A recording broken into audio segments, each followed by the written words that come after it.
ഉറ്റവർ സിനിമയുടെ സാക്ഷാത്കാരം നിർവഹിച്ച ഞാനാണ്. ഇപ്പോൾ തിയേറ്ററുകൾ ഓടുകയാണ്. കേരളത്തിൽ മൊത്തമായിട്ട് 68 തിയേറ്ററുകളിലോളം സിനിമ പ്രദർശിപ്പിക്കുന്നുണ്ട്. പ്രേക്ഷകരിൽ നിന്ന് നല്ല അഭിപ്രായമാണ് ലഭിച്ചുകൊണ്ടിരിക്കുന്നത്. ഫീഡ്ബാക്ക് കൊള്ളാം. വന്ന റിവ്യൂസും എല്ലാം നന്നായിട്ടാണ് പടത്തിനെ പറ്റി വന്നിരിക്കുന്നത്. അപ്പോൾ നിങ്ങളോട് സംവദിക്കാൻ വേണ്ടി ഒരു അവസരം കിട്ടിയത് വളരെ സന്തോഷകരമായി തോന്നുന്നു. ഞാൻ ഓരോരുത്തരായിട്ട് പരിചയപ്പെടുത്താം. നമ്മുടെ ഉറ്റവർ സിനിമയുടെ നായകനായിട്ട് അഭിനയിച്ചിരിക്കുന്ന അരുൺ നാരായണനാണ്. അരുൺ നാരായണൻ ഏകദേശം 4ഓളം സിനിമകളിൽ അഭിനയിച്ച ആളാണ്. കുംബാരീസ്, പുരുഷപ്രേതം, ആവാസവ്യൂഹം, പിക്കാസോ തുടങ്ങിയ സിനിമകളിൽ അഭിനയിച്ചു. അതിനുശേഷം നായകനായിട്ട് ആദ്യമായിട്ട് അഭിനയിക്കുന്ന സിനിമയാണ് നമ്മുടെ ഈ ഉറ്റവർ. അപ്പോൾ അതിനുശേഷം ആതിര സുധീറാണ് നമ്മുടെ നായിക. ആതിര സുധീറും നമ്മുടെ യൂണിവേഴ്സിറ്റി കോളേജിലും യൂണിവേഴ്സിറ്റി യൂത്ത് ഹോസ്റ്റലിലെല്ലാം ബെസ്റ്റ് ആക്ട്രസ്സായിട്ട് അവാർഡ് കിട്ടിയ ആളാണ്. മുൻപ് ഒരുപാട് കാലം ഇവിടെ സ്റ്റേജ് പെർഫോമൻസിലുണ്ടായിരുന്നു. ഡ്രാമ ഫെസ്റ്റിവലിലും ബാക്കിയുള്ള എല്ലാ കാര്യങ്ങളിലും ഉണ്ടായിരുന്നു. സജീവമായിട്ട് 12 വർഷം കൊണ്ട് ഇവിടെ തിരുവനന്തപുരത്ത് ഈ കലാരംഗത്ത് നിറഞ്ഞു നിൽക്കുന്ന ആളാണ് ആതിര സുധീർ. അപ്പോൾ ആതിര സുധീറിനെയാണ് നമ്മൾ നായികയായിട്ട് ഇതിനകത്ത് അഭിനയിപ്പിച്ചിരിക്കുന്നത്. അടുത്ത സെക്കൻഡ് ലീഡ് റോൾ ചെയ്തിരിക്കുന്നത് ജിഷ്ണു വിജയൻ നായരാണ്. അപ്പോൾ ജിഷ്ണു വിജയൻ നായർ ഭഗവത ജുഗം എന്ന് പറയുന്ന ഒരു സംസ്കൃത സിനിമയിലെ നായകനാണ്. ആ സിനിമ ഗോവ ഇൻ്റർനാഷണൽ ഫിലിം ഫെസ്റ്റിവലിലും ബാക്കിയുള്ള ഒരുപാട് ഇൻ്റർനാഷണൽ ഫിലിം ഫെസ്റ്റിവലിൽ പോയ സിനിമയാണ് ഈ ഭഗവത ജുഗം. അത് ലോകത്തിലെ തന്നെ ആദ്യത്തെ കൊമേഴ്സ്യലായിട്ട് ചിത്രീകരിച്ച ഒരു സംസ്കൃത ചിത്രമാണ് ഭഗവത ജുഗം. അതിനകത്തുള്ള നായകനായിരുന്നു ജിഷ്ണുവിൻ്റെ പെർഫോമൻസ് കണ്ട് ഇഷ്ടപ്പെട്ട് ഈ ക്യാരക്ടറിന് അദ്ദേഹം ചേരുമെന്ന് കണ്ടാണ് ഞാൻ അദ്ദേഹത്തിനെ കാസ്റ്റ് ചെയ്തത്. പിന്നെ നമ്മളോടൊപ്പം ഉള്ളത് മ്യൂസിക് ഡയറക്ടറാണ്. അപ്പോൾ മ്യൂസിക് ഡയറക്ടർ രാം ഗോപാൽ ഹരികൃഷ്ണൻ. അദ്ദേഹം ഇപ്പോൾ ഒരു സ്റ്റുഡൻ്റാണ്. പോണ്ടിച്ചേരി യൂണിവേഴ്സിറ്റിയിൽ ഇപ്പോൾ PG ചെയ്തുകൊണ്ടിരിക്കുകയാണ്. അപ്പോൾ ഈ സിനിമ ചെയ്യുന്ന സമയത്ത് അദ്ദേഹത്തിന് 20 വയസ്സ് മാത്രമേ ഉണ്ടായിരുന്നു. ഈ സിനിമയിൽ മ്യൂസിക് ചെയ്യാൻ തുടങ്ങിയ സമയത്ത് 20 വയസ്സ് മാത്രമേ ഉണ്ടായിരുന്നുള്ളൂ. അദ്ദേഹവും യൂണിവേഴ്സിറ്റി യൂത്ത് ഫെസ്റ്റിവലിലും inter university youth festival, South Indian university youth ഫെസ്റ്റിവലിലെല്ലാം പ്രൈസ് കിട്ടിയതിന് ശേഷമാണ് അദ്ദേഹത്തിൻ്റെ കഴിവുകൊണ്ട് അദ്ദേഹത്തിൻ്റെ ചില വർക്കുകൾ കണ്ട് അദ്ദേഹത്തിന് ഇതിനെ ഏൽപ്പിച്ചത്, ഈ ഡ്യൂട്ടിക്ക് വേണ്ടി നമ്മൾ കണ്ടെത്തിയത്. അപ്പോൾ അദ്ദേഹത്തിൻ്റെ ഒരു പ്രത്യേകത എന്താണെന്ന് ചോദിച്ചാൽ, ഇപ്പം 4 പാട്ടുകൾ ഈ സിനിമയ്ക്കകത്തുണ്ട്. ഈ 4 പാട്ടുകളിൽ ഒരു പാട്ട് ഇപ്പോൾ ഹിറ്റ് ചാർട്ടിലേക്ക് വന്നുകൊണ്ടിരിക്കുകയാണ്. 1.5 ലക്ഷം വ്യൂസ് കഴിഞ്ഞ് മനോരമ മ്യൂസിക്കാണ് അത് റിലീസ് ചെയ്തത്. അപ്പോൾ അതിങ്ങനെ വന്നുകൊണ്ടിരിക്കുകയാണ്. അപ്പോൾ ഇതിനകത്ത് ഒരുപാട് ഇൻസ്ട്രുമെന്റ്സ്, നിങ്ങളിന്നിപ്പോൾ 2 മണിക്ക് സിനിമ കാണുമ്പോൾ മനസ്സിലാവും, അതിനകത്ത് ബാക്ക്ഗ്രൗണ്ട് മ്യൂസിക് ചെയ്തിരിക്കുന്നത് അദ്ദേഹം തന്നെയാണ്. ഇതിനകത്ത് ഒരുപാട് മ്യൂസിക്കൽ ഇൻസ്ട്രുമെന്റ്സ് അതിനകത്ത് ഉപയോഗിച്ചിട്ടുണ്ട്. ഈ മ്യൂസിക്കൽ ഇൻസ്ട്രുമെന്റ്സ് എല്ലാം കൈകാര്യം ചെയ്തിരിക്കുന്നത് ഈ രാം ഗോപാൽ ഹരികൃഷ്ണൻ ഒറ്റയ്ക്കാണ്. മൊത്തം ആ സിനിമ നിങ്ങൾ കാണുമ്പോൾ അത് മനസ്സിലാവും. മ്യൂസിക്കും അദ്ദേഹം തന്നെയാണ് അതിൻ്റെ സൗണ്ട് എഞ്ചിനീയർ എന്നാണ് വേറൊരു പ്രത്യേകത. അപ്പോൾ അത്ര നന്നായിട്ട് വർക്ക് ചെയ്ത ഒരാളാണ് അദ്ദേഹം. അപ്പോൾ പയ്യനാണെന്ന് കണ്ട് നമുക്കൊരു വളരെയധികം എനർജി കൂടെ ഞങ്ങളുടെ സംഘത്തിന് തന്ന ആളാണ് രാം ഗോപാൽ ഹരികൃഷ്ണൻ. ഇനി ഈ പാട്ട് എഴുതിയിരിക്കുന്നത് ലോറൻസ് ഫെർണാണ്ടസ് ആണ്.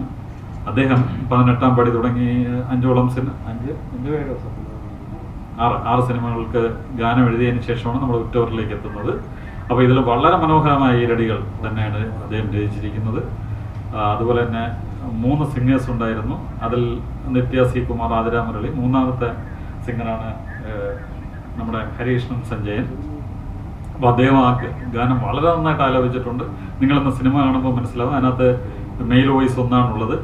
വളരെ നന്നായിട്ട് ചെയ്തിട്ടുണ്ട്. അപ്പോൾ നമ്മുടെ സിനിമ എന്ന് പറയുന്നത്, ഞങ്ങൾ ആദ്യം കഥാപാത്രങ്ങളെ അതായത് നമ്മൾ സ്ക്രിപ്റ്റ് എഴുതുന്നു. സ്ക്രിപ്റ്റ് എഴുതിയിട്ട് ആ കഥാപാത്രങ്ങൾക്ക് വേണ്ടിയുള്ള അന്വേഷണമായി. പിന്നെ അല്ല നടന്മാരെ ഫിക്സ് ചെയ്തിട്ട് അവർക്ക് ചേരുന്ന കഥാപാത്രങ്ങളെ സൃഷ്ടിക്കുകയല്ല ചെയ്തത്.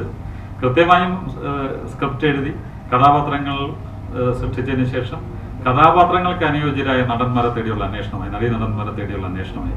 ഏകദേശം ഒരു 3.5 മാസത്തെ വർക്കിന് ആ ഒരു അന്വേഷണത്തിന് ശേഷമാണ് ഇപ്പോൾ എന്നോടൊപ്പമുള്ള ഈ നടന്മാരും ഇതുപോലെ തന്നെ ഓരോ ചെറിയ റോളുകൾ ചെയ്തവർ പോലും വളരെ നന്നായിട്ട് പെർഫോം ചെയ്തിട്ടുണ്ട്. അവരെല്ലാം കണ്ടെത്തിയത് അതിനുശേഷമാണ്. അപ്പോൾ ഞങ്ങളുടെ ഷൂട്ടിംഗ് സമയവും വളരെ നന്നായിട്ട് അവരെല്ലാം പെർഫോം ചെയ്തു.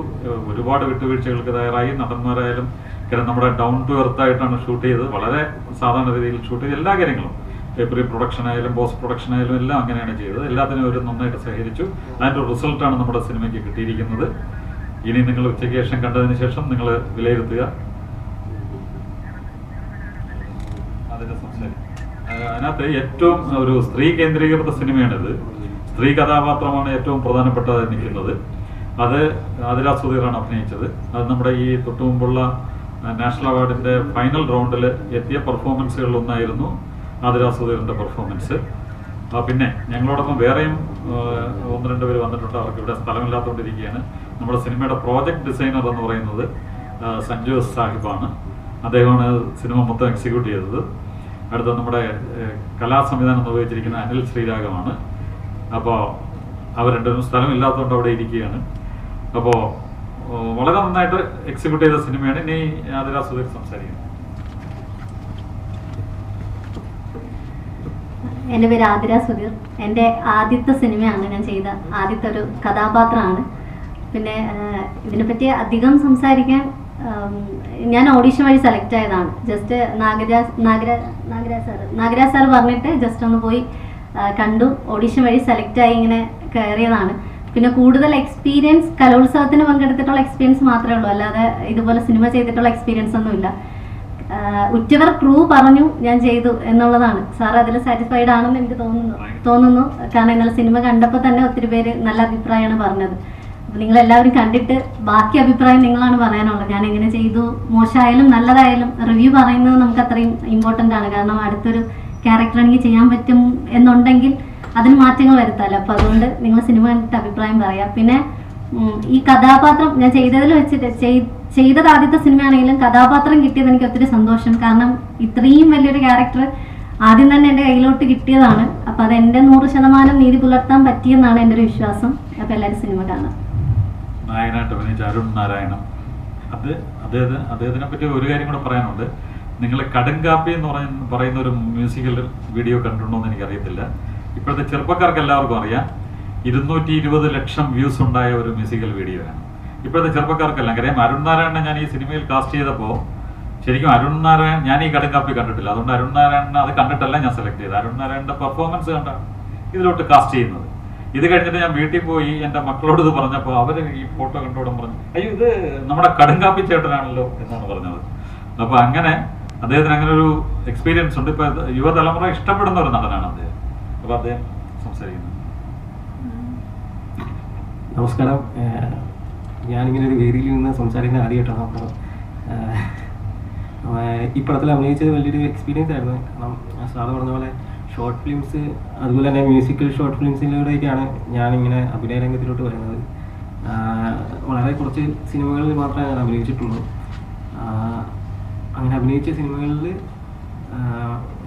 എന്ത് പറയുക, കുറച്ച് കൂടുതൽ നന്നായിട്ട് അഭിനയിക്കാൻ പറ്റിയൊരു സിനിമയാണ് ഉറ്റവർ എന്ന് പറഞ്ഞത്. വളരെ നല്ലൊരു എക്സ്പീരിയൻസ് ആയിരുന്നു. കാരണം ഞാനൊരു പടത്തിൽ ആദ്യമായിട്ടാണ് ത്രൂ ഔട്ട് അഭിനയിക്കുന്നത്. ഇതിനു മുമ്പ് ഒരു പടത്തിൽ അഭിനയിച്ചിട്ടുണ്ട്. എങ്കിലും നായകൻ എന്ന് പറയുന്നൊരു രീതിയിൽ ചെയ്യുന്നൊരു സിനിമയാണ്. അപ്പോൾ കണ്ടവരൊക്കെ നല്ല അഭിപ്രായം പറയുന്നുണ്ട്. ഒരുപാട് സന്തോഷം അങ്ങനെ കേൾക്കുന്നതിൽ. Thank you. ജിഷ്ണു വിജയൻ നായർ. നമസ്കാരം. ഈ സിനിമയുടെ ഭാഗമാകാൻ സാധിച്ചത് വളരെ ഒരുപാട് സന്തോഷം നൽകുന്നൊരു കാര്യം തന്നെയാണ്. കാരണം കുട്ടിക്കാലം മുതൽ സിനിമാ നടനാകണമെന്ന് ആഗ്രഹിച്ച് ഒരുപാട് ഓടിയതിൻ്റെ ഫലമായിട്ട് നമ്മുടെ ലൈഫിൽ നമ്മുടെ ആ സ്വപ്നത്തിൻ്റെ പുറകെ പോകുമ്പോൾ നമുക്ക് ലഭ്യമാകുന്ന ആ സ്വപ്നം നമുക്ക് സാക്ഷാത്കരിക്കുന്ന ഒരു സമയമുണ്ടല്ലോ. അപ്പോൾ നമ്മൾ അനുഭവിക്കുന്ന ആ ഒരു നമ്മുടെ ആത്മാവിൻ്റെ തന്നെ ഒരു ആവിഷ്കാരം എന്നൊക്കെ പറയുന്ന ആ ഒരു തലമാണ് ഓരോ സിനിമകളും ഓരോ ക്യാരക്ടറും ചെയ്യുമ്പോൾ. അനിൽ സാർ പറഞ്ഞ പോലെ ഭഗവതജിക എന്ന സിനിമ ആയിരുന്നു എൻ്റെ ഡെബ്യൂട്ട് മൂവി. സംസ്കൃത സിനിമയായിരുന്നു. അതിനുശേഷം ഉറ്റവരിൽ വിഷ്ണു എന്ന് പറയുന്ന കഥാപാത്രം, അതിനോട് നീതി പുലർത്താൻ സാധിച്ചു എന്ന് തന്നെയാണ് എൻ്റെ വിശ്വാസം. സോ എല്ലാവരും ചിത്രം കാണുക. അപ്പോൾ തന്നെ എത്രമാത്രം ഓരോ ക്യാരക്ടറിനും നായിക കൂടെ അഭിനയിച്ചിട്ടുള്ള ഞാൻ, സജിയേട്ടന്, റോയേട്ടന്, ഇങ്ങനെയുള്ള ഓരോ ആളുകളും, ഡോറ ചേച്ചി, എല്ലാവരും ഈ സിനിമയിൽ അവരുടേതായിട്ടുള്ള ഭാഗം നന്നായിട്ട് ചെയ്യുവാൻ സാധിച്ചു. അതുതന്നെയാണ് ഈ സിനിമയിൽ തീർച്ചയായിട്ടും അഭിനേതാക്കൾ എന്ന നിലയിൽ നമുക്ക് ചെയ്യാൻ സാധിക്കുന്നത്. സോ വളരെ സന്തോഷത്തോടുകൂടി തന്നെ നിങ്ങളുടെ മുൻപിൽ നിൽക്കുകയാണ്. Thank you. നമ്മുടെ സംഗീത വിസ്മയം തീർത്ത രാംഗോപാൽ ഹരികൃഷ്ണൻ. വളരെയധികം സന്തോഷമുണ്ട് ഇങ്ങനെ ഒരു പ്രോജക്റ്റിൽ ഏർപ്പെടാൻ പറ്റിയതിനും. കാരണം ഞാൻ 16 വയസ്സ് വരെ ഞാൻ പാട്ട് കമ്പോസ് ചെയ്യും, ഓർക്കസ്ട്രേറ്റ് ഒക്കെ ചെയ്യുമായിരുന്നു. പക്ഷേ അത് ചെയ്യുമ്പോൾ ലൈക്ക് ഇപ്പോൾ യൂട്യൂബിൽ അത് അപ്ലോഡ് ചെയ്യുമ്പോഴും നമ്മൾ വ്യൂസ് ഒന്നും നമ്മൾ വലുതായിട്ട് പ്രതീക്ഷിക്കത്തില്ല. പക്ഷേ അങ്ങനെ കുറച്ച് ചെയ്ത പാട്ടുകൾ കേട്ടിട്ടാണ് അനു സാർ എന്നെ അപ്രോച്ച് ചെയ്തിരുന്നത്, ഇങ്ങനെ ഒരു പടം ചെയ്യാനുണ്ടെന്ന് പറഞ്ഞു. ആൻഡ് ഈ പടത്തിൻ്റെ ഒരു പ്രത്യേകത എന്താണെന്ന് വെച്ചാൽ ലൈക്ക് സത്യം പറഞ്ഞാൽ റിയാലിറ്റിയാണ് പടം മൊത്തം കാണിക്കുന്നത്. ലൈക്ക് അത് അതിൻ്റെ പറയുന്നുണ്ട്, film is based on true life incidents എന്ന് പറയുന്നുണ്ട്. പക്ഷേ അത് എടുത്തേക്കുന്ന രീതിയിലും നമ്മൾ ഒരു ജനലിൽ കൂടെ നമ്മൾ അവരുടെ ജീവിതം നമ്മൾ കാണുന്നു എന്നാണ് സത്യം പറഞ്ഞാൽ പടം കാണുമ്പോൾ തോന്നുന്നത്. അതിൻ്റെ ഷൂട്ടിംഗ് ആണെങ്കിലും ശരി, അതിൻ്റെ ഓഡിയോ സൈഡ് ആണെങ്കിലും ശരി. ആൻഡ് സോ എൻ്റെ അത് ബാക്ക്ഗ്രൗണ്ട് മ്യൂസിക് ചെയ്യുമ്പോഴും നമുക്ക് ലൈക്ക് എൻ്റെ അടുത്ത് എനിക്ക് കുറേ ഇൻസ്ട്രക്ഷൻസ് ഉണ്ടായിരുന്നു. ലൈക്ക് നമ്മൾ സ്ട്രിങ്ഡ് ഇൻസ്ട്രുമെൻറ്റ്സ് ആണ് മെയിൻലി ഉപയോഗിക്കേണ്ടത്. ലൈക്ക് ഞാൻ യൂക്കലേലി, ഗിറ്റാർ ഇങ്ങനത്തെ കുറേ സ്ട്രിങ്ഡ് ഇൻസ്ട്രുമെൻറ്റ്സ് മാത്രം നമ്മൾ ഉപയോഗിച്ച് ഇടേണ്ടതെന്ന് പറഞ്ഞിട്ടുണ്ടായിരുന്നു. അപ്പോൾ ആൻഡ് ഓൾസോ ലൈക്ക് നമ്മളൊരു യൂഷ്വൽ പടങ്ങൾ കാണുന്ന ഒരു എക്സ്ട്രീം BGMs ഒന്നും വലുതായിട്ടില്ല. പക്ഷേ ഉള്ളതെല്ലാം നല്ല ഇൻറ്റൻസീവ് ആയിട്ടുള്ള സീനുകളിലുള്ള ബാക്ക്ഗ്രൗണ്ട് മ്യൂസിക് ആയിരുന്നു. അതുപോലെ എൻ്റെ പാട്ടുകളിലും അതേ റിക്വയർമെൻറ്റ്സും ഉണ്ടായിരുന്നു. സോ അങ്ങനെ ഓരോ ചെയ്തു. അതിൻ്റെ 2 പാട്ടിന് ആക്ച്വലി സിംഗേഴ്സിന് അവാർഡും കിട്ടിയായിരുന്നു. ലൈക്ക് പുലരി പാറ്റും എന്ന് പറഞ്ഞൊരു നമ്മുടെ സിനിമയിൽ രണ്ടാമത്തെ പാട്ടിന് ആക്ച്വലി ഹരികൃഷ്ണൻ സഞ്ജയന് Poovachal Khader film and television അവാർഡ്സിൻ്റെ best debut male singer award കിട്ടിയിരുന്നു. അതുപോലെ തന്നെ ആതിര മുരളി എന്ന് പറഞ്ഞ റിയാലിറ്റി ഷോ സിംഗർ ഉണ്ട്. പുള്ളിക്കാരിക്ക് കേരള സ്റ്റേറ്റ് ഫിലിം ക്രിട്ടിക്സിനും ബെസ്റ്റ് സിംഗറിന് അവാർഡ് കിട്ടി. അതുപോലെ തന്നെ മലബാർ ഫിലിം ഫെസ്റ്റിവലിലും അവാർഡ് കിട്ടിയിരുന്നു വിജയനദിയിൽ എന്ന് പറഞ്ഞൊരു സോങ്ങിന്. ആൻഡ് എനിക്ക് ഏറ്റവും കൂടുതൽ സന്തോഷമുള്ള കാര്യം എന്ന് വെച്ചാൽ കുറേ ടാലൻ്റായ ആൾക്കാരെ പരിചയപ്പെടാൻ പറ്റി. ഇതിൻ്റെ അത് അഭിനയിച്ചവരാണെങ്കിലും ആതിര ചേച്ചി ആണെങ്കിലും അരുൺ ജാൻ, ജിഷ്ണു ചാൻ എല്ലാവരും അടിപൊളിയായിട്ട് അഭിനയിച്ചിട്ടുണ്ടായിരുന്നു. അതുപോലെ തന്നെ ലിറിക്സ് ലോറൻസ് സാറ് ഞാനും ലോറൻസ് സാറും ഒരേ വേവ് ലെങ്ത്തിൽ എപ്പോഴും പോകുന്നത്. കാരണം ഞാൻ ഒരു ട്യൂൺ ജസ്റ്റ് മൂളിക്കൊടുത്താൽ സാർ അതിന് അനുസരിച്ച് കറക്റ്റ് മീറ്ററെങ്കിൽ ചെയ്യും. എനിക്ക് വേറെ ഒരു കറക്ഷനും ചെയ്യേണ്ടി വന്നിട്ടില്ല അതിൻ്റെ അകത്ത്. സോ അതിൽ വളരെയധികം സന്തോഷമുണ്ട്. ആൻഡ് ഞാൻ സിനിമ കണ്ടപ്പോൾ ഞാൻ പറഞ്ഞല്ലോ, സിനിമ ഒരു റിയാലിറ്റിയാണ്. അത് വീഡിയോ വൈസ് ആണെങ്കിലും ശരി, ഓഡിയോ വൈസിലും ഭയങ്കര റിയാലിറ്റി ഫോക്കസ് ആണ്. കാരണം പടത്തിൽ നമ്മൾ മ്യൂസിക്കും അതിനും ഉപരിയായിട്ട് നമ്മൾ ഫോക്കസ് ചെയ്യുന്നത് ഫോളി ഭയങ്കര ഇതാണ്. ചിത്രാഞ്ജലി ആയിരുന്നു ഫോളി മിക്സിംഗ് ഒക്കെ ചെയ്തത്. and ശങ്കർദാസ് എന്ന് പറയുന്ന ഒരു ഓഡിയോ എഞ്ചിനീയർ ഉണ്ട് ചിത്രാഞ്ജലിയിൽ. ശങ്കർ ചേട്ടനിലേക്ക് എനിക്ക് ഒരു ഹ്യൂജ് താങ്ക്സ് ഉണ്ട്. കാരണം നിങ്ങൾ തിയേറ്ററിൽ പോയി കാണുമ്പോൾ മനസ്സിലാവും എത്രത്തോളം ഇമേഴ്സീവ് ആയിട്ടാണ് ഇരിക്കുന്നത്. ലൈക്ക് പടം വിഷ്വലി 3D അല്ലെങ്കിൽ നമുക്ക് ഓഡിയോ ഒരു 3D ഓവറോൾ 3D എക്സ്പീരിയൻസ് ആണ് നമുക്ക് തരുന്നത്. സോ അങ്ങനത്തെ കുറേ ടാലന്റഡ് ആൾക്കാരെയും പരിചയപ്പെടാൻ പറ്റിയത് വളരെ സന്തോഷമുണ്ട്. I'm really blessed to be a part of this project. Thank you so much. നമ്മുടെ ഗാനരചയിതാവ് ലോറൻസ് ഫെർണാണ്ടസ്. എല്ലാവർക്കും നമസ്കാരം. ഞാൻ 18ാം പടി എന്ന ചിത്രത്തിലൂടെയാണ്, അതിൽ തൂമഞ്ഞു വീണ വഴിയെ എന്ന ഗാനത്തിലൂടെയാണ് രംഗത്ത് വന്നത്. അപ്പോൾ ഈ വലിയ വലിയ ചിത്രങ്ങളിൽ നമ്മൾ ഒരു ഭാഗമാകുക എന്ന് പറയുമ്പോൾ അതിന് സാങ്കേതികമായി ഒരുപാട് സപ്പോർട്ട് ഉണ്ടാവും. പക്ഷേ സാമൂഹിക അവബോധമുള്ള ചിത്രങ്ങൾ അതിന് സ്പേസ് കുറയുന്നു എന്നുള്ളതാണ് പുതിയ മലയാള ചലച്ചിത്ര രംഗത്ത് ഇപ്പോൾ നമ്മൾ നേരിടുന്ന വലിയൊരു പ്രതിസന്ധി എന്ന് പറയുന്നത്. ഉച്ചനീചത്വങ്ങൾക്കെതിരെ മനുഷ്യൻ പോരാടേണ്ടതുണ്ട് എന്ന് പഴയകാലം മുതലേ നമ്മൾ വാദിക്കുന്നുണ്ടെങ്കിലും അതിൻ്റെ മതിലുകൾ ഇടിയപ്പെടുന്നില്ല എന്നുള്ളതാണ് ഒരു വലിയ ദുരന്തമായിരിക്കുന്നത്. അതിലേക്ക് ഈ ചിത്രം നമ്മളെ കൊണ്ടുപോവുകയാണ്. അപ്പോൾ ദേശീയ ചലച്ചിത്ര മത്സരത്തിൽ മികച്ച നവാഗത സംവിധായകനും മികച്ച നടിക്കും ഫൈനലിലെത്തിയ രണ്ടുപേരും ഈ ചിത്രത്തിലെ പ്രകടനത്തിൻ്റെ വലിയൊരു ഭാഗമാണ്. അതുകൊണ്ട് തന്നെ വളരെ സന്തോഷമുണ്ട് ഈ ചിത്രത്തിൽ ഇതിൻ്റെ ഒരു ഭാഗമായി മാറിയതിന്. മാത്രമല്ല ഇതിലെ ജീവിതത്തിൻ്റെ യഥാർത്ഥ മേഖലകളെ ചിത്രീകരിക്കുന്ന പച്ചയൊരു ജീവിത യാഥാർത്ഥ്യം ഈ സിനിമയ്ക്കുണ്ട്. അത് കാണുന്നവർക്കെല്ലാം ബോധ്യമാകുമെന്നുള്ളതാണ്. കണ്ടവരും അത് തന്നെയാണ് പറഞ്ഞത്. അതുപോലെ അതിലെ പാട്ടുകൾ ചെയ്തിരിക്കുന്നത് ആ പാട്ട് ആ സന്ദർഭത്തിന് യോജിച്ചത് മാത്രമാണ്. കാരണം ഒരു കൊമേഴ്സ്യൽ എലിമെന്റോട്ട് പോയി അതിനെ കഥയുടെ മറ്റൊരു തലത്തിലേക്ക് മാറ്റിക്കളയരുത് എന്നുള്ളത് കൊണ്ട് ഇതിലെ പാട്ടുകൾ എന്ന് പറയുന്നത് ആ കഥാപാത്രങ്ങൾക്കും കഥാ സന്ദർഭത്തിന് യോജിച്ചതിന് മാത്രം ശ്രദ്ധിച്ചുകൊണ്ടാണ് ഞാനും രാംഗോപാലും ചെയ്തേക്കുന്നത്. എല്ലാവരും അതിനെ പ്രോത്സാഹിപ്പിക്കണം. അതുപോലെ തന്നെ എനിക്ക് വ്യക്തിപരമായി പറയാനുള്ളൊരു കാര്യം, പാട്ടെഴുത്തിന് അതിൻ്റെ പ്രസക്തി കുറയുന്നൊരു കാലഘട്ടമാണ്.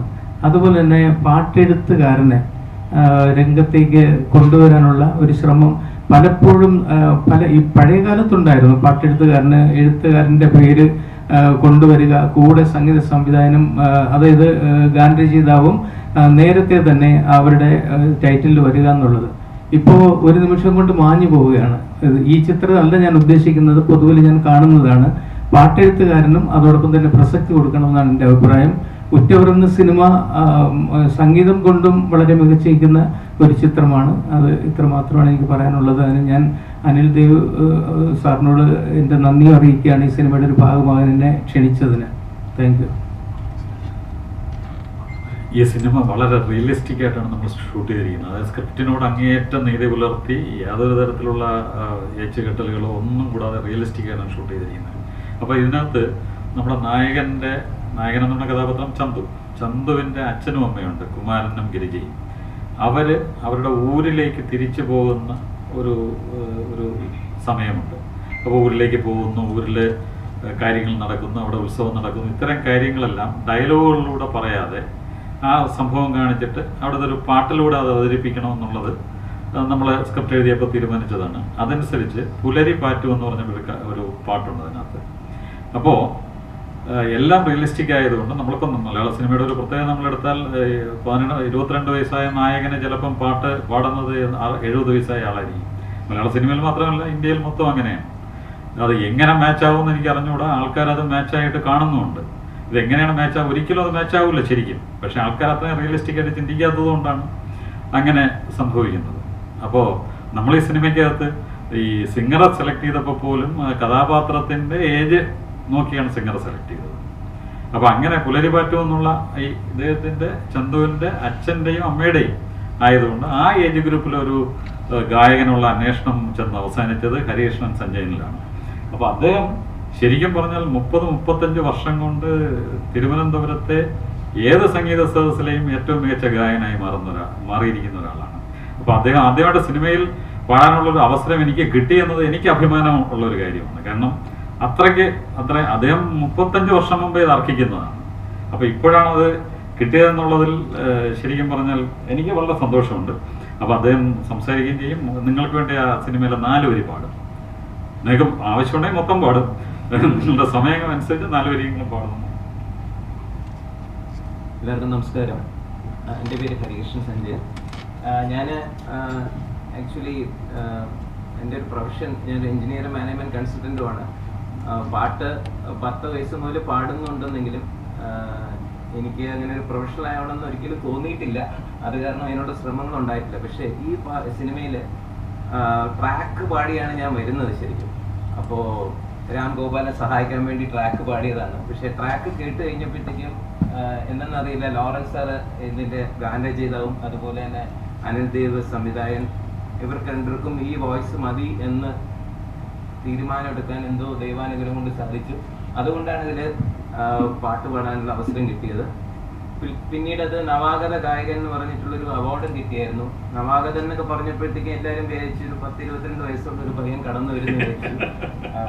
എന്തായാലും അതിൻ്റെ ഒരു എക്സ്പ്ലനേഷൻ അനിൽ ദേവ് തന്നെ ഇപ്പൊ പറഞ്ഞു. കാരണം ആ കഥാപാത്രത്തിന് വേണ്ടിയിട്ട് എടുത്തത് കൊണ്ടാണ് അങ്ങനെ വന്നതെന്നുള്ളത്.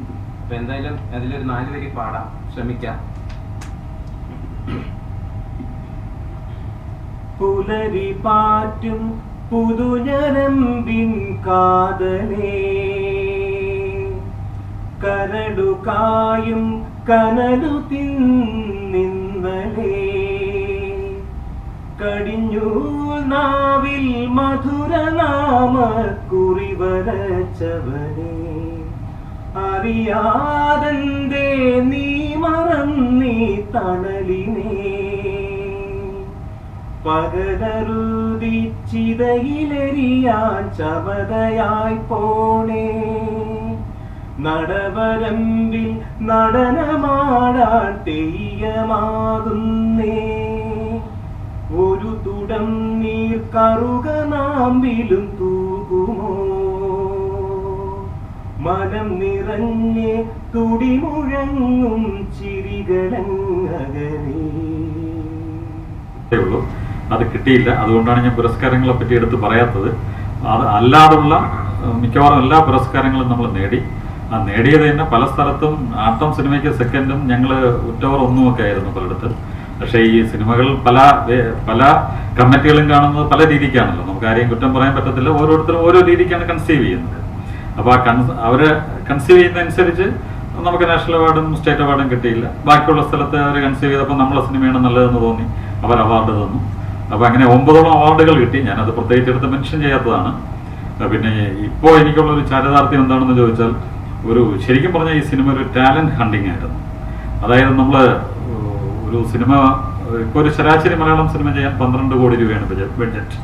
അപ്പോൾ 12 കോടി രൂപ ബഡ്ജറ്റിൽ സിനിമ ചെയ്യുക എന്ന് പറയുമ്പോൾ 12 കോടി രൂപയും പല പ്രൊഡ്യൂസർമാർക്ക് നഷ്ടപ്പെടാത്തതാണ് പതിവ്. വളരെ കുറച്ച് പേർക്ക് അത് തിരിച്ചു കിട്ടാറുള്ളൂ. അതൊരു റിസ്ക് എന്ന് പറഞ്ഞാൽ ഭയങ്കര റിസ്ക്കാണ്.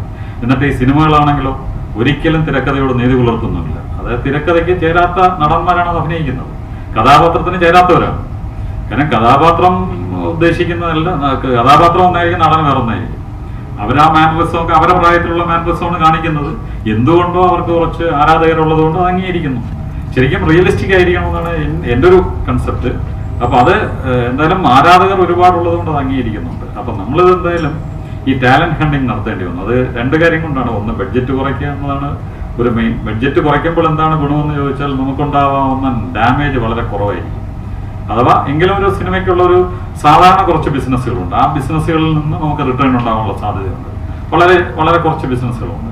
അപ്പോൾ OTT ആയാലും ശരി, സാറ്റലൈറ്റ് ആയാലും ശരി, അതുപോലെ തന്നെ ഡബിങ് റൈറ്റ്സ് ഉണ്ട്, ഓവർസീസ് റൈറ്റ് ഉണ്ട്, അങ്ങനെയുള്ള കുറച്ച് ഒരു മിനിമം റൈറ്റ്സുകളുണ്ട്.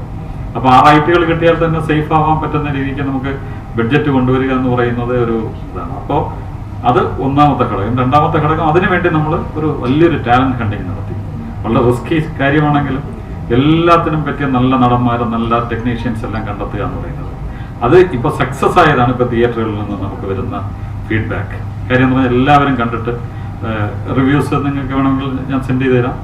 മനോരമ ഓൺലൈൻ ഉൾപ്പെടെ പലരുടെയും റിവ്യൂസ് വന്നിട്ടുണ്ട്. എല്ലാവരും വളരെ നന്നായിട്ടാണ് റിവ്യൂ ഇട്ടിരിക്കുന്നത്. അപ്പോൾ അത് വിജയിച്ചതിലാണ് എനിക്ക് വളരെ സന്തോഷം. നിങ്ങൾ 2 മണിക്ക് കണ്ടിട്ട് ശരിക്കും വിലയിരുത്തണമെന്നാണ് എൻ്റെ ഒരു ആഗ്രഹം. ഇത്രയും നേരം ഞങ്ങളെ സഹിച്ചതിന് നന്ദി. ഇനി എന്തെങ്കിലും നിങ്ങൾക്ക് ചോദിക്കാനുണ്ടെങ്കിൽ എന്ത് കാര്യം ചോദിച്ചാലും ഞങ്ങൾ തുറന്ന മനസ്സോടെ ആൻസർ പറയാം. പിന്നെ ഇതിൽ ആരെങ്കിലും സെപ്പറേറ്റ് ആയിട്ട് നിങ്ങൾക്ക് ഇന്റർവ്യൂ ചെയ്യണമെങ്കിൽ ഞങ്ങൾ എന്തായാലും 1 മണി വരെ ഇവിടെ ഉണ്ടാവും. 12 ആവുന്നേ ഉള്ളൂ. 1 മണി വരെ അവൈലബിൾ ആണ്. ആരെങ്കിലും നായികയോ അല്ലെങ്കിൽ നായകനെയോ മ്യൂസിക് ഡയറക്ടറോ ആരെ ഇന്റർവ്യൂ നടത്തണമെങ്കിൽ സെപ്പറേറ്റ് ആയിട്ട് ഏതെങ്കിലും മീഡിയത്തിന് വേണ്ടി വേണമെങ്കിൽ ഇപ്പോൾ അവൈലബിൾ ആയിരിക്കും 1 മണി വരെ. ഇപ്പം എന്തെങ്കിലും ഇതുമായിട്ട് ബന്ധപ്പെട്ട് നിങ്ങൾക്ക് ചോദിക്കാനുണ്ടെങ്കിൽ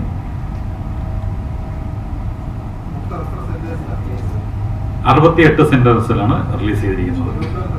തിരുവനന്തപുരത്ത് 9 സെന്ററുകളുണ്ട്.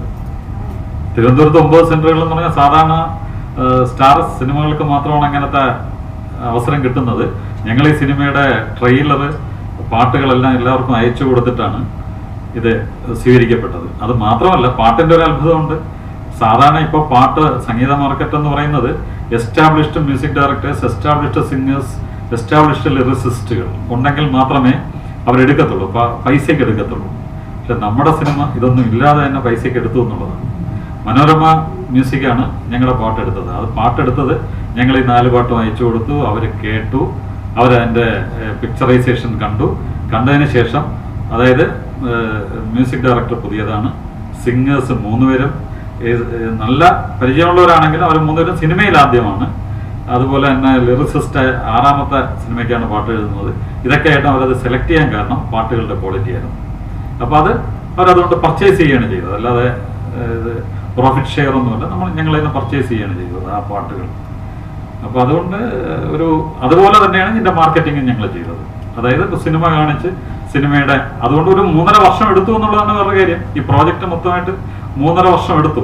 കാരണം ഇത് അവരിൽ എത്തിക്കാനും അവരിൽ നിന്ന് ചാൻസ് നേടിയെടുക്കാനും ഇത്രയും തിയേറ്ററുകൾ കിട്ടാനും ഒക്കെ അത്രയും സമയമെടുത്തു.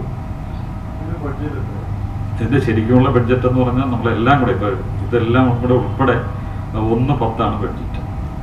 ഈ ഇപ്പോൾ റിലീസ് ചെയ്തത് ഉൾപ്പെടെ അതിൻ്റെ ചെലവുകൾ ഉൾപ്പെടെ. അത് ഒരു 3.5 മാസത്തെ ഒരു പ്രോസസ്സായിരുന്നു. നായികയ്ക്ക് തന്നെ ഞങ്ങൾ ആ സ്ക്രിപ്റ്റിലുള്ള പല സംഭാഷണങ്ങളും അല്ലെങ്കിൽ പല അഭിനയവും ഒരുപാട് പേരെ കൊണ്ട് ചെയ്യിപ്പിച്ച് അവസാനം കിട്ടിയ ആളാണ് ആതിര സുധീർ. ആതിര നമ്മളെ ചിത്രാഞ്ജലിയിൽ വെച്ചായിരുന്നു ഓഡിഷൻ. ചിത്രാഞ്ജലി സ്റ്റുഡിയോയിൽ വന്നു. ആതിര വളരെ നന്നായിട്ട് പെർഫോം ചെയ്തു. എന്നിട്ട് അത് കാസ്റ്റിംഗ് ഡയറക്ടർ എനിക്ക് അപ്പോഴെന്നെ മൊബൈലിൽ സെൻഡ് ചെയ്തിരുന്നു. ഞാനത് നോക്കി, പെർഫോമൻസ് നോക്കി. ഞാൻ പറഞ്ഞു വളരെ നന്നായിട്ടുണ്ട്. നമ്മളെ ക്യാരക്ടർ, കാര്യം നമ്മൾ ആ സ്ക്രിപ്റ്റ് ചെയ്യുന്ന സമയത്ത് ഈ പത്മ എന്ന് പറഞ്ഞ ക്യാരക്ടർ നമ്മൾ ഉദ്ദേശിച്ചത് ഇതുപോലുള്ള ഒരാളിനെയാണ്. ഈ കാണുന്ന ആള് തന്നെയാണ് നമ്മൾ പത്മ എന്ന് നമ്മളെ മനസ്സിലാക്കുന്നത്. ആ ആളിനെ നമ്മളെ ആ സമയത്ത് ഓഡിഷനിലൂടെ കണ്ടെത്തി എന്നുള്ളതാണ്. അപ്പോൾ അതാണ് അതുപോലെ തന്നെ അരുൺ ഞങ്ങളിതുപോലെ ഫിക്സ് ചെയ്തു, നായിക ഫിക്സ് ചെയ്തു. നായകന് വേണ്ടിയിട്ട് ഈ പറഞ്ഞതുപോലെ ഇനി അലയാനില്ല. കാരണം നമ്മളെ സ്ക്രിപ്റ്റിൽ വേണ്ട അതേ ഒരാളിനെ കിട്ടണം, അതേപോലെ ഇരിക്കണം. അപ്പോൾ അതിന് വേണ്ടിയിട്ടുള്ള അന്വേഷണം ഇങ്ങനെ നടന്നു. ഞങ്ങൾ ഷൂട്ടിങ്ങും ഫിക്സ് ചെയ്തു. ഷൂട്ടിങ്ങിൻ്റെ 3 ദിവസം മുമ്പാണ് ശരിക്കും പറഞ്ഞാൽ അല്ലേ അരുൺ ഒരു ഓഡിഷന് വേണ്ടി എത്തുന്നത്. അരുണിന് അഭിനയിക്കുന്നതിന് മുമ്പ് കണ്ടപ്പോൾ തന്നെ ഞാൻ പറഞ്ഞു ഇത് തന്നെയാണ് എൻ്റെ നായകൻ, ഇത് മതി എന്നുള്ളതാണ്. എങ്കിലും അരുണിനെ കൊണ്ട് വെറുതെ ഒന്ന് ഓഡിഷന് വേണ്ടിയൊക്കെ ചില കാര്യങ്ങൾ ചെയ്യിപ്പിച്ചു. അപ്പോൾ നന്നായിട്ട് അഭിനയിക്കുകയും ചെയ്യും, നന്നായിട്ട് പെർഫോം ചെയ്യുകയും ചെയ്യും. അങ്ങനെയായിരുന്നു അദ്ദേഹത്തിനെ സെലക്ട് ചെയ്തത്. അതുപോലെ തന്നെ ഈ ജിഷ്ണു ചെയ്ത ക്യാരക്ടർ വിഷ്ണു എന്നുള്ള ക്യാരക്ടറാണ്. ആ ക്യാരക്ടറിന് ആലോചിച്ചപ്പോഴേ എനിക്ക് മനസ്സിലായി മുട്ടയടിച്ച വിഷ്ണുവിന് കറക്റ്റ് ആയിരിക്കും. കാര്യം ഞാൻ ഈ വിഷ്ണുവിനെ ആലോചിച്ചപ്പോൾ അല്പം ഒന്ന് മുടിയൊക്കെ മുട്ടയടിച്ച് ഇങ്ങനെ ഹോട്ടലുകളിലൊക്കെ ഇങ്ങനെ സഹായിക്കും എന്ന് വെച്ചാൽ ഈ അതായത് പത്മയുടെ അച്ഛൻ്റെ അകന്ന ബന്ധത്തിലുള്ള ആളാണ് അവിടെ കൂടെ നിൽക്കുന്ന ആൾ. അപ്പോൾ ആ രീതിക്ക് അദ്ദേഹത്തിനെ സെലക്ട് ചെയ്തതാണ്.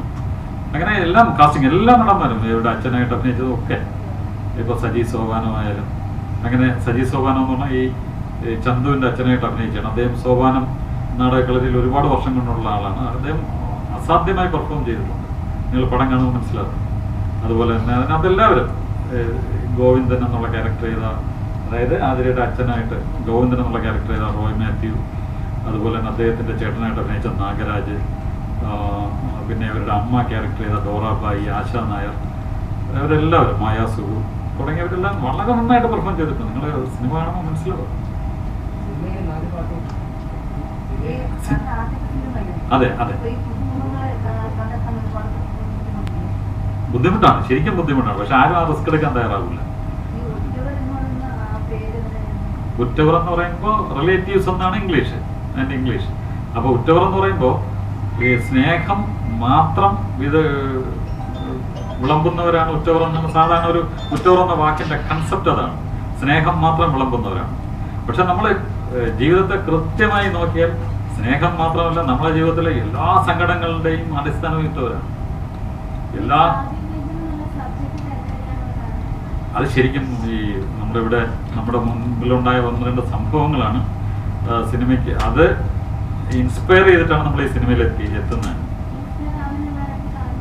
കാരണം എന്ന് പറഞ്ഞാൽ അതിൽ നമ്മളെ ഏറ്റവും ഇഷ്ടപ്പെടുത്തിയ സംഭവം പലപ്പോഴും ഈ ജാതി വിവേചനം അല്ലെങ്കിൽ ഓണർ കില്ലിങ്, ദുരഭിമാന കൊല ചെയ്യുന്ന ആൾക്കാർ കരുതുന്നത് ഇത് ചെയ്തു കഴിഞ്ഞാൽ അവർ വിജയിക്കുന്നു എന്നാണ്. ശരിക്കും അത് ചെയ്യുന്നതോടെ അവർ പരാജയപ്പെടുകയാണ് ചെയ്യുന്നത്. ജീവിതത്തിൽ ശരിക്കും പരാജയപ്പെടുകയാണ് ചെയ്യുന്നത്. എന്നുവെച്ചാൽ പരാജയം അവർ തന്നെ വിളിച്ചു വരുത്തുകയാണ് ചെയ്യുന്നത്. അവർ വിജയിക്കുന്നു എന്നാണ് കരുതുന്നത്. അപ്പോൾ ശരിക്കും ആ ഒരു കൺസെപ്റ്റ്, അത് മാത്രമല്ല ഇത് കഴിയുമ്പോൾ അവശേഷിക്കുന്ന ഇര ശരിക്കും അവർക്ക് എഗെയിൻസ്റ്റ് ആവുകയാണ് ചെയ്യുന്നത്. 100% എഗെയിൻ അവരുടെ ഏറ്റവും അടുത്ത ആളായിരിക്കും ഉറ്റവർക്ക് എതിരാവുകയാണ് ചെയ്യുന്നത്. അപ്പം ആ ഒരു വിഷയം എന്നെ ഭയങ്കരമായിട്ട് ഫോണ്ട് ചെയ്തതുകൊണ്ടാണ് ശരിക്കും ആ ഒരു ഇതിലേക്ക് എത്തിയത്. പിന്നെ അത് സിനിമയായിട്ട് ചിത്രീകരിച്ചപ്പോൾ ഒരിക്കലും യഥാർത്ഥ സംഭവങ്ങൾ ആവർത്തിക്കാതെ അതിൻ്റെ ഒരു ഡോക്യുമെൻ്ററി ആവരുതെന്നുള്ളതുകൊണ്ട് അത് പരിപൂർണമായിട്ടും തിരുവനന്തപുരത്ത് നടക്കുന്ന ഒരു കഥയായിട്ട് പറിച്ചു നടുകയും തിരുവനന്തപുരത്തിൻ്റെ സാമൂഹ്യ ചരിത്രപരമായ എല്ലാ കാര്യങ്ങളും ഇതിനകത്ത് ഉപയോഗിച്ചിട്ടുണ്ട്. അതായത് ഈ സിനിമ കണ്ട നമ്മുടെ ഈ എറണാകുളത്തുള്ള 1-2 പേര് ഇന്നലെ വിളിച്ചു ചോദിച്ചാൽ നിങ്ങളിത് ഷൂട്ട് ചെയ്ത് ഇടുക്കിയിലാണോ എന്നാണ്. അപ്പോൾ ഞാൻ പറഞ്ഞല്ലേ ട്രിവാൻഡ്രത്താണ് ഷൂട്ട് ചെയ്തത്. അവർക്ക് പലർക്കും വിശ്വസിക്കാൻ പറ്റുന്നില്ല. കാര്യം ട്രിവാൻഡ്രത്ത് ഇങ്ങനെയുള്ള സ്ഥലങ്ങളുണ്ട്. നമ്മൾ ഷൂട്ട് ചെയ്തിരിക്കുന്ന മുരുക്കമ്പുഴ, കണിയാപുരം, പള്ളിപ്പുറം, ആ ഒരു ഏരിയ, കഠിനംകുളം, ആ ഏരിയയിലാണ് നമ്മൾ ഇതിനകത്ത് ചന്തുവിൻ്റെ അച്ഛനും ആതിരയുടെ അച്ഛനും ഒക്കെ താമസിക്കുന്ന സ്ഥലം നഗരപ്രാന്തം എന്നുള്ള അർത്ഥത്തിൽ ചിത്രീകരിച്ചിരിക്കുന്നത്. അതിന് ശേഷം കോടതി രംഗങ്ങളുണ്ട്. അത് അഞ്ചേരി തന്നെയാണ് ചിത്രീകരിച്ചിരിക്കുന്നത്. അത് കഴിഞ്ഞിട്ട് ഇവിടെ ഊര് കാണിക്കുന്നുണ്ട്. ഊര് നമ്മുടെ വിതിരയ്ക്കടുത്തുള്ള കൊടിയക്കാല, പേപ്പാറയുടെ അടുത്ത് കൊടിയക്കാല എന്ന് പറഞ്ഞ ആദിവാസി കോളനി ഉണ്ട്. അവിടെ ചിത്രീകരിച്ചു. കുറച്ച് പാച്ച് ചെയ്യാൻ വേണ്ടിയിട്ട് വിളപ്പിൽശാലയ്ക്കടുത്ത് കടുമ്പ് പാറ എന്ന് പറഞ്ഞൊരു സ്ഥലം, അവിടെയാണ് ഇത് ചെയ്തിരിക്കുന്നത്. പിന്നെ ഈ സിനിമയുടെ വേറൊരു പ്രത്യേകത, ചാറ്റുപാട്ട് എന്ന് പറയുന്ന ഒരു ആദിവാസി കലാരൂപം ഇതിനകത്ത് ഉപയോഗിച്ചിട്ടുണ്ട്. നമ്മളെ മലയാളത്തിൽ പല സിനിമയ്ക്കകത്ത് ഇത് ഉപയോഗിച്ചിട്ടുണ്ട് ചാറ്റുപാട്ട്. പക്ഷെ ആ ചാറ്റുപാട്ടുകളുടെ ഒരു പ്രശ്നം എന്താണെന്ന് ചോദിച്ചാൽ അതിലെല്ലാം വെറുതെ കുറേ മ്യൂസിക്കൽ ഇൻസ്ട്രുമെന്റ്സ് ഒക്കെ ഇട്ട് നമ്മുടെ ഗായകർ പാടുന്നതായിട്ടാണ് ചാറ്റുപാട്ട് ഉപയോഗിച്ചിരിക്കുന്നത്. പക്ഷെ നമ്മുടെ ഈ സിനിമയ്ക്കകത്ത് ഉപയോഗിച്ചിരിക്കുന്നത് യഥാർത്ഥ ചാറ്റുപാട്ടാണ്. യഥാർത്ഥ ചാറ്റുപാട്ടെന്ന് പറഞ്ഞാൽ ഗോത്ര കലാകാരന്മാർ അത് ചെയ്യുന്നത് കൊക്കര എന്ന് പറയുന്ന ഒരേ ഒരു ഇൻസ്ട്രുമെന്റ് ഉപയോഗിച്ചിട്ടാണ്. അതായത് നമ്മൾ പലരും തെറ്റിദ്ധരിച്ചിട്ടുള്ള ഇൻസ്ട്രുമെന്റ് എല്ലാം ഇട്ട് മുട്ടിക്കാറുണ്ട്. പക്ഷെ ശരിക്കും കൊക്കര എന്ന് പറയുന്ന ഒരു സ്പെഷ്യൽ ഇൻസ്ട്രുമെന്റ്, അത് അവർ മാത്രം ഉപയോഗിക്കുന്ന ഇൻസ്ട്രുമെന്റ് ആണ്, വേറെ ആരും ഉപയോഗിക്കുന്നില്ല. ആ ഇൻസ്ട്രുമെന്റ് ഉപയോഗിച്ച് യാതൊരു പ്രത്യേകിച്ച് ഭംഗി വേണമെന്നൊന്നും അവർക്ക് നിർബന്ധമില്ല, സ്ഫുടത വേണമെന്ന് നിർബന്ധമില്ല, ഒരു വാക്കിന്റെ അവസാനം തന്നെ നിർത്തണമെന്ന് നിർബന്ധമില്ല. ചിലപ്പോൾ ആ വാക്കിന്റെ നടുക്ക് വെച്ചായിരിക്കും അവർ പാടി നിർത്തുന്നത്. അപ്പൊ അത്തരത്തിലാണ് അതിന്റെ റോ മെറ്റീരിയൽ അതാണ്. അപ്പൊ അതുകൊണ്ട് ഒരു 3 ആദിവാസി കലാകാരന്മാരെ നമ്മൾ അവിടെ ഇതിലേക്ക് അടുത്തുള്ള ഒരു കോളനിയിൽ നിന്ന് കണ്ടെത്തി, പന്നിക്കുഴി കോളനി, കീരിക്കുഴി കോളനി എന്നൊക്കെ പറഞ്ഞ കോളനികളുണ്ട്, അവിടെ നിന്ന് കണ്ടെത്തി അവരെ കൊണ്ടുവന്ന് ചിത്രാഞ്ജലി കൊണ്ടുവന്ന് ഒരു ദിവസം രാവിലെ തൊട്ട് വൈകുന്നേരം വരെ, അവർക്ക് ഈ മൈക്കൊക്കെ ആദ്യമായിട്ട് കണ്ടപ്പോൾ തന്നെ അവർ റെക്കോർഡ് ചെയ്യുന്നതും ഒക്കെ കണ്ടപ്പോൾ തന്നെ ഒരു അത്ഭുതമാണ്. അപ്പോൾ അങ്ങനെ കൊണ്ടുവന്ന് റെക്കോർഡ് ചെയ്ത 2 ചാറ്റുപാട്ടുകൾ ആ സിനിമയ്ക്കകത്തുണ്ട്. വളരെ റോ ആയിട്ട് ഉപയോഗിച്ചിട്ടുണ്ട്. അത് കറക്റ്റ് അവസരത്തിന് തന്നെ അത് ഉപയോഗിച്ചിട്ടുണ്ട്. അവർക്കും നമ്മൾ പടം തുടങ്ങുമ്പോൾ തന്നെ ടൈറ്റിൽ കാർഡ്, ഒരു ടൈറ്റിൽ കാർഡ് ആ കലാകാരന്മാർക്ക് വേണ്ടി മാത്രം തന്നെ കൊടുത്തിട്ടുണ്ട്. അതെല്ലാം കൃത്യമായിട്ടും അതിൻ്റെ സമയത്ത് മാത്രമേ, സിനിമ തുടങ്ങുമ്പോൾ തന്നെ ഒരു ചാറ്റുപാട്ടിലാണ് സ്റ്റാർട്ട് ചെയ്യുന്നത്. ടൈറ്റിൽസ് വരുന്ന ചാറ്റുപാട്ടിലാണ്. അത് കഴിഞ്ഞിട്ട് നമ്മളിപ്പോൾ ഹിറ്റായി കൊണ്ടിരിക്കുന്ന പാട്ടുണ്ട്, മിഴികളിൽ തളിരിടും എന്നുള്ള പാട്ട്. അപ്പോൾ ആ പാട്ട് 12 വരികളുണ്ട്. അല്ല 4 വരികൾ മാത്രമേ സിനിമയ്ക്ക് ഉപയോഗിച്ചുള്ളൂ. അത് വേറൊന്നും കൊണ്ടല്ല, ലാഗായി പോകുമെന്ന് തോന്നിയതുകൊണ്ടാണ്. നമ്മൾ 12 വരികളും വേണമെങ്കിൽ അതിനകത്ത് ഇടാമായിരുന്നു. പക്ഷെ ആ അവരുടെ ഒരു പ്രണയം അത്രയും കാണിച്ചാൽ മതി, അപ്പോൾ തന്നെ രജിസ്റ്റേർഡ് ആണ്. അതിനുവേണ്ടി 12 വരികൾ കാണിക്കേണ്ടെന്ന് വിചാരിച്ച് 4 വരികളെ സിനിമയ്ക്കകത്ത് കാണിച്ചിട്ടുണ്ട്. അത് കഴിഞ്ഞ് ഊരിലേക്കുള്ള പാട്ട്, ആ പാട്ട് മൊത്തമുണ്ട്. ആ സംഭവങ്ങൾ കാണിക്കാൻ വേണ്ടി മൊത്തം ഉപയോഗിച്ചിട്ടുണ്ട്. പിന്നെ ഏറ്റവും അവസാനം ഒരു വിമൻ എംപവർമെന്റ് പോലെ വരുന്നൊരു പാട്ടുണ്ട്, മാറില്ല വീഴും വരെയും എന്നുള്ളൊരു പാട്ടുണ്ട്. ആ പാട്ട് ഏറ്റവും അവസാനത്തെ ടൈറ്റിലിന്റെ മുകളിലാണ് പോകുന്നത്. സിനിമയുടെ അതായത് സിനിമയുടെ ഡയറക്ടർ എന്ന നിലയ്ക്ക് എൻ്റെ ഒരു ആറ്റിറ്റ്യൂഡാണ് മാറില്ല വീഴും വരെയും. അതായത് ഞാനിപ്പോൾ ഈ സിനിമ സംവിധാനം ചെയ്യുന്നത് ഈ ഹരികൃഷ്ണൻ പറഞ്ഞതുപോലെ തന്നെ വളരെ വളരെ താമസിച്ചിട്ടാണ്. അതായത് ന്യൂ ജനറേഷൻ എന്ന് പറഞ്ഞ കൊച്ചുപിള്ളയുടെ പ്രായത്തിലല്ല ചെയ്യുന്നത്. അതിന് അങ്ങനെ ചെയ്യാനുള്ള അവസരം ഉണ്ടാവാൻ കാരണം ഈ മാറില്ല വീഴും വരെയും എന്നുള്ളൊരു ആറ്റിറ്റ്യൂഡാണ്. കാരണം നമ്മളതിന് നിൽക്കും, നമ്മൾ മരിക്കുന്നവരെ ഇതിൽ നിൽക്കും. കാരണം നമ്മുടെ പാഷൻ അതാണ്. അത് ആ സിനിമയ്ക്കകത്ത് ഏറ്റവും അവസാനത്തെ പാട്ടായിട്ട് അവതരിപ്പിച്ചിട്ടുണ്ട്. നമ്മളെ ഈ ഇരിക്കുന്ന എല്ലാവരും അങ്ങനെ തന്നെയാണ്. അവരെല്ലാം പാഷനേറ്റാണ്, ഈ വിഷയത്തിൽ പാഷനേറ്റാണ്. അവരെല്ലാം മാറില്ല വീഴും വരെയും എന്നുള്ള രീതിക്കാണ് നിൽക്കുന്നത്. എനിക്ക് തോന്നിയത് ഓരോ പാട്ടും ഓരോ വിധിയാണെന്നുള്ളതാണ്. കാരണം അതിൻ്റെ കലാമൂല്യമാണോ എന്നുള്ളതും അതിൻ്റെ ഇപ്പോഴും വരുന്നത് കുറേ സാങ്കേതികത കൂടുന്നുണ്ട് മ്യൂസിക്കിന്. അപ്പോൾ ആ സാങ്കേതികത്വത്തിൽ നിന്നുകൊണ്ട് സംഗീതത്തെ ഒരു പ്രകമ്പനം കൊള്ളിക്കുന്ന രീതിയിൽ പുതിയ, അതായത് കൗമാരത്തെ അല്ലെങ്കിൽ യൗവനത്തെ വളരെയധികം ചൂഷണം ചെയ്യുന്നുണ്ട് ഇപ്പോഴത്തെ സംഗീതം. അതവർക്ക് ഇഷ്ടവുമാണ്. അതിനിടയ്ക്ക് ഇത്തരം പാട്ടുകൾ 1000 പാദസ്വരങ്ങളൊക്കെ ഇവിടെ ഇനി നിലനിൽക്കില്ല. കാരണം അതിന് നിലനിൽക്കണമെങ്കിൽ നിർമ്മാതാക്കൾ വിചാരിക്കണം. നിർമ്മാതാക്കൾക്ക് അത് വേണ്ട. ഒറ്റ ദിവസം കൊണ്ട് അടിച്ചു കൂട്ടുന്ന 2-3 പാട്ട് അതിൽ ഏറ്റവും കൂടുതൽ ഹിറ്റാവണം. അതിനായിട്ട് പറച്ചിൽ പാട്ട് മതി എന്നുള്ള ഒരു രീതിയാണ് എഴുത്തുകാരെ സംബന്ധിച്ച്. ഇപ്പൊ പറച്ചിൽ പാട്ടാണല്ലോ കൂടുതലും. അപ്പോൾ അതിൻ്റെ ആ കാവ്യ സ്വഭാവം നഷ്ടപ്പെടും. നമ്മളിപ്പോൾ ഒരു ചിത്രത്തിൽ പാട്ട് എഴുതുകയാണെങ്കിൽ ആദ്യം പറയുന്നത് കാവ്യ രീതി മാറ്റുക, കവിത വേണ്ട, അത് എന്തെങ്കിലും പറയുന്ന രീതിയിലുള്ള പാട്ടുകൾ മതി. അപ്പോൾ ട്രെൻഡ് യൗവനങ്ങൾക്ക് മാത്രം തുറന്നിട്ടിരിക്കുകയാണ് വഴികൾ. അപ്പോൾ അവിടെ ഈ മറ്റ് കവിതകൾക്കും ഇതൊക്കെ സ്ഥാനം കുറയുന്നു എന്നുള്ളതാണ്. ശരിക്കും 18 പടി എന്ന ചിത്രത്തിൽ മഴയോട് ചേർന്ന് ഞാൻ നിന്നു എന്നൊരു ഗാനം, അത് എന്തുകൊണ്ടെന്നറിയില്ല, അതിന് വേണ്ടൊരു ശ്രദ്ധ കിട്ടിയില്ല. അത് മീഡിയ ഉൾപ്പെടെ ആ ഗാനം കേട്ടില്ലെന്നാണ് എനിക്ക് തോന്നുന്നത്. മഴയോട് ചേർന്ന് ഞാൻ നിന്നു എന്നുള്ള ഒരു ഗാനം സിത്താര പാടിയിരിക്കുന്ന പാട്ട്. നല്ല പാട്ടുകളെ കൂടുതൽ പ്രോത്സാഹിപ്പിക്കാൻ മീഡിയയ്ക്കും ഒരു വലിയ പങ്കുണ്ടെന്നുള്ളതാണ്. അപ്പോൾ മാത്രമല്ല ഈ സംഗീതം എത്തിക്കുക എന്നുള്ളതാണ്. നല്ല സംഗീതത്തെ എത്തിക്കുവാനുള്ള ശ്രമവും ഈ ചലച്ചിത്രത്തിൽ പ്രവർത്തിക്കുന്നവർ മുൻകൈ എടുക്കുന്നില്ല ഇപ്പോൾ. കാരണം നേരത്തെ പറഞ്ഞതാണ് സംഭവം, അടിച്ചുപാട്ട് അടിപ്പൊളി പാട്ടുകൾ എന്നുള്ള ഒരു അവസ്ഥയിലേക്ക് പോവുകയാണ്. ഫുള്ളി ഇൻസ്ട്രുമെന്റ് ബേസ്ഡ് തന്നെ ഞാൻ ചെയ്തിരിക്കുന്നത്. കാരണം എൻ്റെ ഒരു ഒപ്പീനിയനിലേക്ക് ഇപ്പം AI വെച്ച് ഈ പാട്ട് ഈ പ്രോജക്റ്റ് തുടങ്ങിയ സമയത്ത് നമുക്ക് AI മ്യൂസിക് അത്രത്തോളം ഐ തിങ്ക് ഈ പാസ്റ്റ് 1 to 2 ഇയേഴ്സിനാണ് AI മ്യൂസിക് എന്ന് പറഞ്ഞൊരു കോൺസെപ്റ്റ് ഭയങ്കരമായിട്ട് വരുന്നത്. ഇപ്പൊ തന്നെ ഞാൻ പോണ്ടിച്ചേരി യൂണിവേഴ്സിറ്റി ഞാൻ പഠിക്കുമ്പോൾ അവിടെ നമുക്ക് മീഡിയ പ്രോജക്റ്റ് ഒക്കെ ഉണ്ട് ചെയ്യാൻ. അതിൻ്റെ അകത്ത് ചിലർ മ്യൂസിക് വീഡിയോസ് ചെയ്യുന്നത് അവര് പാട്ടൊന്നും എഫർട്ട് അവര് AI മ്യൂസിക് വെച്ച് ക്രിയേറ്റ് ചെയ്യുന്നത്. ഐ മീൻ അത് ഒരു തരത്തിൽ നോക്കുകയാണെങ്കിൽ നമ്മുടെ എഫേർട്ടുകളെ ഭയങ്കരമായിട്ട് സിംപ്ലിഫൈ ചെയ്യുന്നുണ്ട്. അത് ഇപ്പൊ ചിലപ്പോൾ നമുക്ക് ഭയങ്കര ഗ്രോത്ത് AI മ്യൂസിക്കിന് കാണും. ബിക്കോസ് അത്രയും മ്യൂസീഷ്യൻസിന് അത്രയും കാശ് കൊടുക്കേണ്ട ആവശ്യമില്ല. AI ഒരു സബ്സ്ക്രിപ്ഷൻ റേറ്റും കൊടുത്താൽ നമുക്കൊരു ഫുൾ ട്രാക്ക് നമുക്ക് അവർ തന്നെ എല്ലാ ഇൻസ്ട്രുമെന്റ്സും ഓരോ സ്റ്റെം ഫയൽസ് ആയിട്ട് നമുക്ക് തരും. പക്ഷെ എൻ്റെ ഒരു ഒപ്പീനിയനിൽ ഈ AI മ്യൂസിക് ഗ്രോ ചെയ്ത് വരും. ഒരു പോയിന്റ് എത്തുമ്പോഴത്തേക്കും എല്ലാവരും AI മ്യൂസിക് ആകുമ്പോൾ അത് ജനറിക് ആയി തുടങ്ങും. ലൈക്ക് എല്ലാം കാരണം എന്തായാലും AI ബേസ് ചെയ്തിരിക്കുന്നത് ഓൾറെഡി ഉള്ള പാട്ടുകൾ ബേസ് ചെയ്താണ്. അല്ലാതെ AI കംപ്ലീറ്റ്ലി പുതിയ സാധനമായിട്ട് ആലോചിക്കുകയല്ല, ഓൾറെഡി എക്സിസ്റ്റിംഗ് നോളജ് വെച്ചാൽ. അപ്പൊ അതിങ്ങനെ ഗ്രോ ചെയ്ത് വരുമ്പം അതൊരു പോയിന്റിൽ സാച്ചുറേറ്റഡ് ആവും. പിന്നെ അപ്പോഴും വീണ്ടും ഹ്യൂമൻ ലൈക്ക് മ്യൂസീഷ്യൻസിന് വീണ്ടും ഇമ്പോർട്ടൻസ് വരും എന്നാണ്. ഇപ്പം ഈ പടത്തില് ഫുൾ എനിക്ക് റോ ആയിട്ട് തന്നെ മെയിൻറ്റെയിൻ ചെയ്യണം എന്നുണ്ട്. അത് അനുസാരം പറഞ്ഞത് പടം മൊത്തം റോ ആണ്. നമുക്ക് എനിക്ക് സ്ക്രിപ്റ്റ് വായിക്കാൻ തന്നപ്പോഴും വായിച്ചപ്പോഴൊക്കെ ഫുൾ ആ ഒരു നമുക്ക് ആ റോ ഫീൽ നമുക്ക് കിട്ടാറുണ്ട്. അപ്പം വായിച്ചേക്കുന്ന എനിക്ക് 5 ഇൻസ്ട്രുമെന്റ് ഞാൻ വായിക്കാറുണ്ട്. ഗിറ്റാർ, കീബോർഡ്, കഹോൺ, യുക്കലേലി, ഡ്രംസ് ഞാൻ 5 വായിക്കാറുണ്ട്. അപ്പം എനിക്ക് വായിക്കാൻ പറ്റിയ എല്ലാ സാധനങ്ങളും ഞാൻ തന്നെ വായിച്ച് അതിൻ്റെ അകത്ത് റെക്കോർഡ് ചെയ്തതാണ്. ബാക്കി ടോൺസ് സിന്തസൈസ് ചെയ്തു അങ്ങനെ ക്രിയേറ്റ് ചെയ്തത്.